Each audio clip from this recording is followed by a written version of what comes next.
الحمدللہ وکفیٰ والصلاة والسلام علی اشرف الانبیاء محمد المصطفیٰ وعلی آلہ واصحابہ وازواجہ وذریاتہ واہل بیتہ اجمعین، اما بعد۔ ایک دوست نے مسئلہ پوچھا، موسٹلی یہ ایک کامن سمجھ لیں کہ سوال ہے لوگوں کا ہوتا ہے کہ جی ہم توبہ کرتے ہیں کہ یہ گناہ نہیں کریں گے آئندہ، اور پھر ہوتا ہے گناہ ہو جاتا ہے، پھر توبہ کرتے ہیں، پھر ہو جاتا ہے، پھر توبہ کرتے ہیں اور خلوص نیت سے کرتے ہیں، لیکن پھر ویسا ہی ہو جاتا ہے، یہاں تک کہ پھر توبہ کرنے سے شرم آنا شروع ہو جاتی ہے۔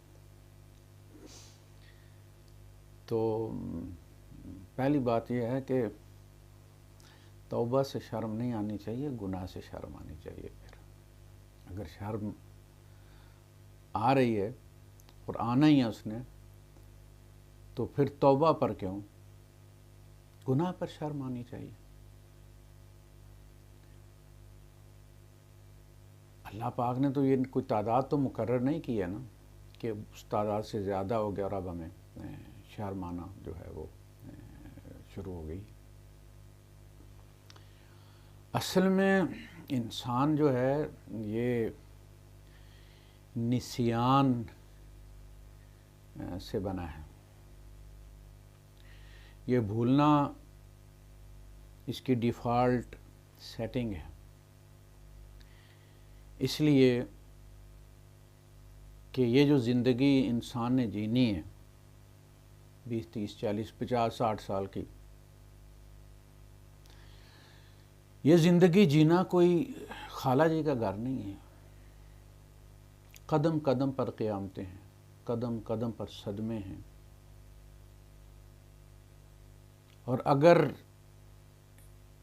یہ نسیان نہ ہوتا، نسیان والا سافٹ ویئر انسان کے اندر نہ ہوتا، اور یہ صدمے فیڈ نہ ہوتے وقت کے ساتھ، جیسا آپ دیکھتے ہیں وہ جو فیکس کا پرنٹ نکلتا ہے یا آپ کے بینک کی جو رسید نکلتی ہے مشین میں سے، وہ 2 4 دن آپ اس کو رکھے رہیں تو وہ ان سے غائب ہو جاتے ہیں، بس کاغذ ہی رہ جاتا ہے۔ اس طرح سے پھر انسان کے اندر وہ کلین اپ سافٹ ویئر رکھا گیا ہے جو آہستہ آہستہ ان صدمات کے اثرات کو زائل کرتا ہے، محو کرتا ہے، فیڈ کر دیتا ہے، اور انسان کی زندگی کا سفر جو ہے وہ جاری رہتا ہے، اگلے صدمے کے لیے وہ دستیاب ہو جاتا ہے۔ ورنہ ہر صدمہ یہاں پہ مارنے والا ہے۔ وہ جیسا کسی نے کہا نا کہ زندگی ہے یا کوئی طوفان ہے، ہم تو اس جینے کے ہاتھوں مر چلے۔ تو یہ انسان کے اندر ایک ڈیفالٹ سیٹنگ، یہ ان بلٹ ہے، یہ ہم اسے اپنی ہستی سے الگ نہیں کر سکتے، نہ کوئی تقوی الگ کر سکتا ہے، نہ کوئی اور چیز۔ یہ ہمارے ساتھ ہی آئی ہے اور ہمارے ساتھ ہی قبر میں جائے گی۔ یہ بھولنے والی بیماری جو ہے یہ صرف خدا ہے۔ قال علمها عند ربی فی کتاب لا یضل ربی ولا ینسا، میرا رب نہ بھولتا ہے نہ چوکتا ہے۔ یہ بھول چوک انسانیت کا لازمہ ہے۔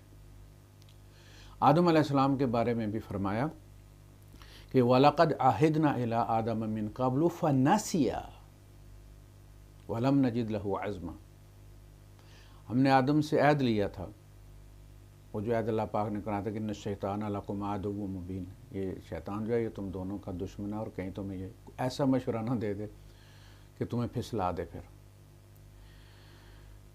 تو فناسیہ، اور حضور نے اپنی ایک حدیث میں فرمایا کہ آدم بھولے اور ان کی اولاد بھی بھولتی ہے۔ وَلَمْ نَجِدْ لَهُ عَزْمًا، اور ہم نے اس میں گناہ کا عزم نہیں پایا، بس بھول چوک، گرفت ذرا سی کمزور پڑی اور اس طرح وہ حرکت جو ہے وہ ہو گئی۔ تو جب یہ صدمات کو برداشت کرنے کے لیے اللہ پاک نے اس کا اثر ہلکا کرنے والا مادہ انسان کے اندر رکھ دیا،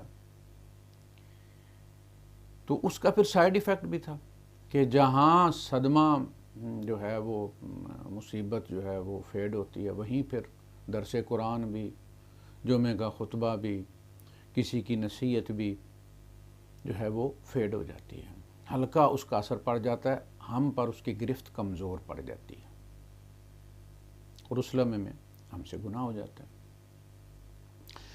اب جو ہمارا خالق ہے وہ تو یہ بات بخوبی جانتا ہے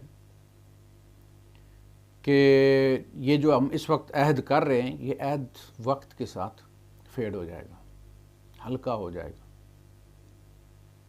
لہٰذا اللہ پاک نے فرمایا وَهُوَ الَّذِي يَقْبَلُ التَّوْبَةَ عَنْ عِبَادِهِ، یعنی وہ ہستی ہے، یعنی وہ کہتا ہے قَالَ رَبُّكُمُ ادْعُونِي أَسْتَجِبْ لَكُمْ، بس تم مجھ سے رابطہ رکھو اور میں اپروو کرتا رہوں گا، جو بھی تم معافی مانگو گے، توبہ کرو گے، کوئی مسئلہ ہے تمہارا۔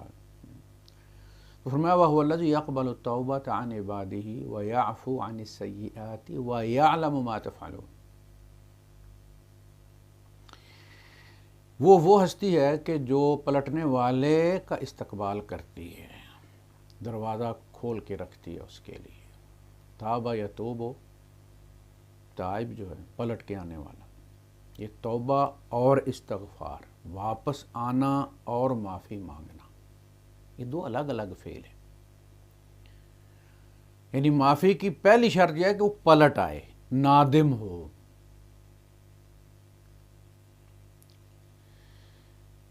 تو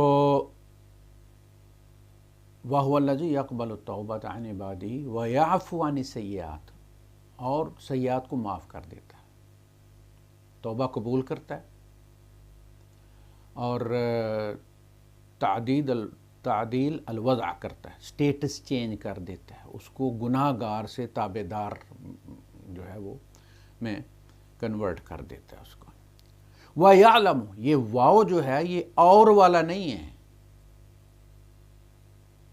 یہ بیانیہ ہے، یہ واو بیانیہ ہے، درآں حالے کے، حالانکہ وہ جانتا ہے کہ تم کیا کرو گے، یعنی اسے پتا ہے تم نے پھر یہ کرنا ہے، لیکن اس وقت تمہارے خلوص کو دیکھتے ہوئے وہ توبہ قبول کر لیتا ہے، گناہ معاف کر دیتا ہے، اور جب کبھی آئندہ تم سے وہ سرزد ہو تو پچھلا نہیں ڈالتا، وہ جو معاف کر دیا اس نے۔ یہ واحد اللہ ہی ہے، اسی لیے فرمایا اِنَّهُ هُوَ الْغَفُورُ الرَّحِيمُ،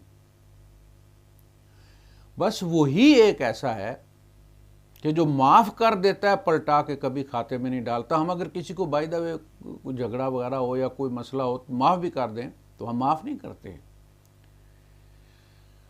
ہم اس کو فولڈر میں جمع کر دیتے ہیں، اور بعد میں جب کبھی کوئی تنازع ہوتا ہے تو ہم وہ پچھلے بھی لے کے آ رہے تھے کہ تم نے یہ بھی کیا تھا، تم نے یہ بھی کیا تھا، تم نے یہ بھی کیا تھا۔ اللہ ایسا نہیں کرتا، وہ جو پچھلا تم نے توبہ کی، پلٹ آئے، معافی مانگی، اس نے معاف کر دیا، ختم ہوگی بات۔ اب صرف وہ ہوگا جو اس وقت ہوا تم سے سرزد، توبہ کرو، معافی۔ تو اسی لیے قرآن کو کہا گیا ذکرہ، تذکرہ، کلا انہا تذکرہ، کلا انہو تذکرہ۔ تو یہ تذکرہ ہے، یاد دہانی ہے، تمہارا ایک خدا ہے، اس کے ساتھ تمہارا کوئی عہد ہے، اس نے تمہیں پیدا کیا ہے، اس نے کسی مقصد سے پیدا کیا ہے۔ فذکر انما انت مذکر، ہے نبی آپ یاد دہانی کروائیں ان کو، آپ یاد دہانی کروانے والے ہیں، سب کچھ اندر ہے، بس یاد دہانی کی ضرورت ہے۔ تو یہ ہماری بناوٹ کے اندر شامل ہے اور پلاننگ کے ساتھ رکھی گئی ہے، یہ کوئی ایسا جس کو کہتے ہیں کہ کریشن کوئی ایرر نہیں ہے، کوئی مسٹیک نہیں ہے، یہ پلاننگ کے ساتھ رکھا گیا ہے تاکہ انسان کا دماغ جو ہے وہ صدمات کو برداشت کر سکے، اس سے زیادہ لوڈ نہ ڈالا جائے، فوراً جو ہے وہ وولٹیج کم کرنا شروع کر دیتا ہے، حادثہ واقعہ ہوتا ہے اور اب بھی میت دفن نہیں ہوتی کہ وہ ہلکا ہونا شروع ہو جاتا، دفن کر کے آتے ہیں 2-3 دن میں سب ہنسنا کھیلنا شروع کر دیتے ہیں، نارمل زندگی شروع ہو جاتی ہے۔ یہ کیا ہے؟ یہ وہی سافٹ ویئر ہے، اور جان بوجھ کے ہمیں ایسا بنایا گیا ہے۔ میں نے عرض کیا نا کہ یہ کوئی ایسا نہیں کہ اللہ پاک ہمیں جبرائیل بنانا چاہتا تھا، یا جبرائیل کا زن یا کوئی سیمی جبرائیل ٹائپ مخلوق بنانا چاہتا تھا، اور ہم اس قسم کی مخلوق بن گئے کہ توبہ کرتے ہیں، گناہ کرتے ہیں، پھر توبہ کرتے ہیں۔ ایسا نہیں ہے، پلاننگ کے ساتھ بنایا گیا ہے ہمیں اس طرح سے۔ صدمات فیڈ ہوتے ہیں، ساتھ میں نصیحت، جمعے کے خطبے جو بھی ہوتا ہے وہ بھی فیڈ ہو جاتا ہے، پھر اس کو تازہ کرنا پڑتا ہے، پھر ایمان، پھر آنسو آتے ہیں، پھر رونگٹے کھڑے ہوتے ہیں، پھر توبہ کرتا ہے، پھر اللہ پاک معاف کرتا ہے۔ اسی لیے حضرت ابی ہریرہ رضی اللہ تعالیٰ عنہ سے روایت، اور غالباً یہ متفق علیہ، بخاری اور مسلم دونوں نے اس کو روایت کی ہے کہ لو لم تذنبوا، اگر تم سے گناہ سرزد نہ ہوں، ذہب اللہ بکم، اللہ تمہیں لے جائے اور ایک نئی مخلوق لے کر آئے جن سے خطائیں ہوں، پھر وہ توبہ کریں، پھر وہ معافی مانگیں، اور اللہ پاک ان کو معاف کرے۔ یعنی تمہیں جب فرشتوں کی موجودگی میں تمہیں بنایا گیا ہے،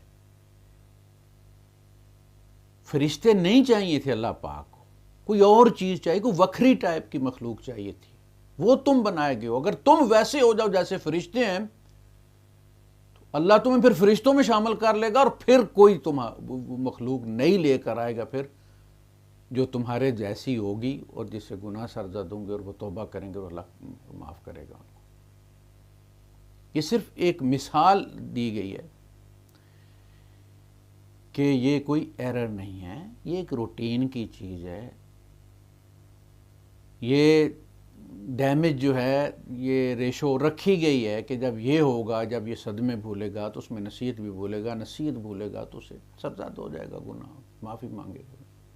ہم بچے کے ساتھ بھی تو یہی کرتے ہیں، میں یہ کر دوں گا، میں وہ کر دوں گا، زبان کاٹ دوں گا اگر جھوٹ بولا، اور یہ کیا اور وہ کیا سارا کچھ، اور تو اس وقت وہ توبہ طیب ہوتا ہے، لکیریں نکال دیتا ہے، اور پھر اس سے ہو جاتا ہے۔ تو ہم کیا اس کی زبان کاٹ دیتے ہیں؟ نہیں۔ تو یہ دھمکی بھی ضروری ہے، وعدہ بھی ضروری ہے، وعید بھی ضروری ہے، اور غیب میں رہتے ہوئے انسان کو اللہ پاک نے ذو اعتبار بنایا ہے، یہ جھٹ سے اعتبار کر لیتا ہے۔ اب یہ بھی اس کی ڈیفالٹ سیٹنگ ہے، اس لیے یہ ضروری تھی۔ اگر نہ ہوتا یہ انسان کے اندر رکھا ہوا ذو اعتباری، تو اندیکھے خدا کو کون مانتا تھا؟ اس کے وعدوں پہ کون اعتبار کرتا تھا؟ جو سامنے ہے، 9 نقد چنگے 13 ادھار مندے، کہتے ہیں نقد 9 بھی دے دو تو اچھے ہیں، 13 جو ہیں زیادہ ہیں لیکن ادھار ہیں تو وہ اچھے نہیں ہیں۔ تو عامر عثمانی صاحب فرماتے ہیں نا، ان کی ایک غزل ہے، اس میں وہ کہتے ہیں کہ تیرے جاں فراز وعدے مجھے کب فریب دیتے، تیرے کام آ گئی ہے میری زود اعتباری۔ اللہ بن دیکھے غیب کے وعدوں پر کون اعتبار کرتا ہے؟ پھر وعدہ بھی وہ کہ تم مرو گے، تمہیں کیڑے کھا جائیں گے، تم مٹی ہو جاؤ گے، تمہاری ہڈیوں میں مٹی بھر جائے گی، پھر تم اٹھو گے، پھر تم حساب کتاب ہوگا، پھر ہم تمہیں دیں گے، کون جیتا ہے تیرے زلف کے سر ہونے تک۔ کلا بل تحبون العاجلہ، تم جلدی پسند کرتے ہو، تھوڑا ہو لیکن جلدی مل جائے۔ وتذرون الآخرہ، اور جو لیٹ ہے اس کو تم چھوڑ دیتے ہو، پرائرٹی جو ہے وہ نقد کو دیتے ہو، فوری والے کو۔ تو اس میں یہ کہا گیا ہے کہ گناہ کرنے کا حکم نہیں دیا گیا قرآن حکیم میں، بلکہ ایک دوست کہہ رہے تھے کہ جی اللہ نے پہلے قرآن میں حکم دیا کہ گناہ کرو، وہ تمہارے گناہ معاف کرے گا، توبہ قبول کرے گا۔ میں نے کہا اللہ نے کہیں بھی نہیں کہا کہ گناہ کرو، یہ کہنے کی ضرورت ہی نہیں ہے۔ اللہ نے کہا گناہ ہو جائے، یا عبادی الذین اسرفوا علی انفسہم، اپنی جان پر ظلم کر بیٹھو، زیادتی کر بیٹھو۔ اللہ کی نافرمانی، ہم اپنی جان پر ظلم کرتے ہیں، اللہ کا کچھ نہیں بگاڑتے۔ تو اس میں حوصلہ دیا گیا ہے، یا عبادی الذین اسرفوا علی انفسہم لا تقنطوا من رحمت اللہ، یہ اللہ کی رحمت سے مایوس ہونے والا گناہ نہیں کرنا۔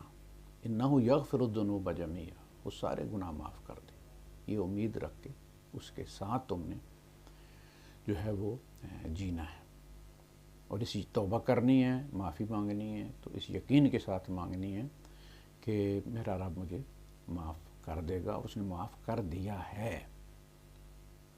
جب توبہ نکلتی ہے بندے سے تو ایسے ہی نہیں نکل جاتی۔ میں کہتا ہوں اگر بندہ توبہ کرتا ہے اور اب چونکہ زیادہ توبہ کرتا ہے، گناہ سر جو ہوتے ہیں نا، تو توبہ کرتا ہے، پھر کرتا ہے، پھر توبہ کرتا ہے، تو وہ اس توبہ کی اہمیت کو کچھ تو مولوی حضرات بھی کم کر دیتے ہیں، کچھ وہ خود بھی اس کو ٹکے برابر سمجھنا شروع کیا، یار میں روز توبہ کرتا ہوں تو اللہ کے نزدیک اس کی کیا ویلیو ہوگی، یعنی خود وہ اسیس کرتا ہے۔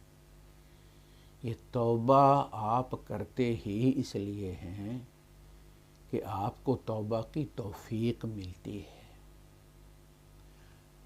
وہ پہلے ارادہ فرماتا ہے کہ یہ توبہ کرے گا تو میں اس کی توبہ قبول کروں گا، تبھی آپ توبہ کرتے ہیں۔ اللہ کے رسول صلی اللہ علیہ وسلم نے فرمایا اذا انطلق لسانک فاعلم انہ یرید ان یعطیک، جب تیری لسان فائر ہو، جب تیری زبان کھلے تو سمجھ لے کہ وہ تمہیں دینا چاہتا ہے۔ یہ اگر اتنی سوکھی ہوتی تو ابلیس نہ کر لیتا، تو آدم نے کر لی تھی، قبول ہو گئی، ابلیس نہیں کر سکتا تھا، وہ بھی توبہ کرتا تو قبول ہو جاتی، نہیں کی نا، نہیں ہوئی نا اس سے۔ توبہ کوئی سوکھی بات نہیں ہے۔ آپ جب توبہ کرتے ہیں تو آپ ابلیس کا ناک اس کی رگڑتے ہیں۔ اسی لیے ابلیس کے اکڑ جانے کے بعد، غلطی تسلیم نہ کرنے اور توبہ نہ کرنے کے بعد آدم علیہ السلام کو امتحان میں ڈالا گیا اور ان سے غلطی سرزد ہوئی، اور پھر انہوں نے توبہ کی، تو پھر فرشتوں کو کہا اب تمہیں سمجھ لگی کہ میں نے کس لیے یہ پیدا کیا۔ یہ فرق ہے آدم اور ابلیس میں، فرق گناہ کا نہیں ہے، گناہ دونوں سے ہوا ہے۔ وَعَصَىٰ آدَمُ رَبَّهُ فَغَوَىٰ، آدم نے اپنے رب کی نافرمانی کی اور بھٹک گیا۔ ثُمَّ اجْتَبَاهُ رَبُّهُ فَتَابَ عَلَيْهِ وَهَدَىٰ۔ تو گناہ ابلیس اور آدم، شیطنت اور آدمیت میں فرق گناہ کا نہیں، دونوں گناہ گار ہیں، فرق توبہ کا ہے۔ آدم نے توبہ کی، ابلیس نے نہیں کی۔ وہ جس طرح آپ انگلی ہلاتے ہیں نا اتحیات میں کہ جی یہ انگلی، یہ توحید کی انگلی جو ہے یہ ابلیس کے لیے بڑی پریشان کن اور اذیت ناک ہے، لہٰذا آپ اس کو سیدھا ہی نہیں کرتے بلکہ اس کو زخم کو چوڑا بھی کرتے ہیں، ایسے ایسے بھی لاتے ہیں، اس کے بڑے طریقے کے ساتھ، پھر ویسے جیسے نیزہ لاتے ہیں لوگ۔ ہمارے یہاں تو یہ ہے کہ یہ توحید کا اشارہ ہے، لہٰذا ایک کا جب ذکر کیا جائے گا وَأَشْهَدُ أَن لَا إِلَٰهَ إِلَّا اللَّهُ، تو یہ اشارہ ختم ہو گیا۔ تو دوسرے جو ہے وہ بیٹھتے ہی شروع ہو جاتے ہیں، کرتے ہیں، کیوں کہ توبہ سے ابلیس کو اذیت ہوتی ہے کہ میں نہیں کر سکا۔ یہ وہ نعمت ہے جو انسان کو حاصل ہے۔ اسی لیے اللہ کے رسول صلی اللہ علیہ وسلم نے حجۃ الوداع میں جب آپ نکلے عرفات سے مغرب کے بعد، تو آپ نے فرمایا کہ جتنا ذلیل میں نے آج ابلیس کو دیکھا ہے، جتنا میں نے آج اس کو پریشان دیکھا ہے، جتنا آج میں نے اس کو بکھلایا ہوا دیکھا، وہ خاک اٹھا اٹھا کے اپنے سر میں ڈال رہا تھا کہ دیکھو میں نے کتنی محنت کی ان انسانوں کو بھٹکانے اور اللہ کی وہ کرنے کی، اور یہ لوگ جو ہے وہ آج آئے اور توبہ کر کے جو ہے وہ اپنے رب سے اپنے گناہ انہوں نے معاف کروا لیے۔ ان میں وہ بھی ہیں کہ یبدل اللہ سیئاتہم حسنات، سورہ الفرقان میں فرمایا کہ جو توبہ سچی کرتے ہیں، اس پہ قائم رہتے ہیں اور اعمال صالحہ کرتے ہیں، اپنے اعمال درست کر لیتے ہیں، یہ وہ لوگ ہیں کہ جو اللہ پاک یبدل اللہ سیئاتہم حسنات، اللہ ان کی سیئات کو بھی نیکیوں میں تبدیل کر دیتا، صرف معاف نہیں کرتا، یعنی اگر ان کی 1 ارب 1 کھرب 1 ٹریلین ان کی جو ہے وہ گناہ تھے اور انہوں نے آ کے معافی مانگی تو وہ ڈیلیٹ نہیں کر دیے گئے بلکہ ان کو نیکیوں میں کنورٹ کر دیا گیا. کیوں؟ اس لیے کہ ایک حدیث قدسی کے مطابق اللہ پاک فخر سے فرشتوں کو کہتا ہے اس کو دیکھو اس نے گناہ کو چکھا ہے. گناہ جو ہے بڑا مزیدار ہوتا ہے جس کو کہتے ہیں نا ایوری فاربیڈن فروٹ از سویٹ. فرشتوں نے تو نہیں چکھا ہوا نا, انہیں کیا پتا کہ اس کے اندر کیا تھرل ہوتی ہے, کیا کک ہوتی ہے. ابلیس نے چکھا ہوا. وہ تو واپس پلٹنا ہی بھول گیا نا, اس کو تو اتنا مزہ آیا اس میں, اور انسان اس مزے کو چکھ کر لقد ذاق ذنبہ, اس نے گناہ کو چکھا ہے, ثم عاد, دیکھو پھر پلٹ کر آ گیا. گناہ چکھ کے بھی میرا ڈر اس کو واپس لے آیا. تو یہ کیا ہے؟ یہ اس کے ایمان کا ثبوت ہے. یہ اس کے ایمان کا ثبوت ہے. میں ہمیشہ کہتا ہوں جو جتنے زیادہ گناہوں کے ساتھ پلٹتا ہے نا وہ اتنا زیادہ قوی ایمان رکھتا ہے. آپ کی گاڑی پھنس جائے نا, آدھے ٹائر اس کے دلدل میں پھنس گئے اور پھر آپ نے 4x4 لگایا اور وہ نکل آئی تو آپ اس پہ ہاتھ پھیر کے کہتے ہیں کہ آج پیسے پورے ہو گئے. انسان جب پلٹ کر آتا ہے نا گناہوں میں سے اور پھر توبہ کرتا ہے اور اللہ سے معافی مانگتا روتا ہے تو اللہ پاک کہتا ہے پیسے پورے ہو گئے, دی تخلیق دے مقصد پورا ہو گیا اس کی تخلیق کا. وہ خوش ہوتا ہے اس سے اور فرشتوں کو بلا کے فخر کرتا اس انسان پر, دیکھو اس کو پتہ ہے اس کا کوئی رب ہے, اس نے مجھے دیکھا ہوا ہے نہیں, اس کو پتہ ہے غیب میں میرا کوئی رب ہے جو غصہ ہو تو سزا بھی دیتا ہے جزا بھی دیتا ہے. دیکھو اب یہ ڈر سے کتنے گناہوں میں سے کتنے مزوں میں سے نکل کے یہ آیا. تو یہ کوئی اتنی پریشان ہونے والی بات نہیں ہے. اللہ پاک مجھے بھی توبہ کی اور توفیق عطا فرمائے اور آپ کو بھی. وآخر دعوانا الحمدللہ.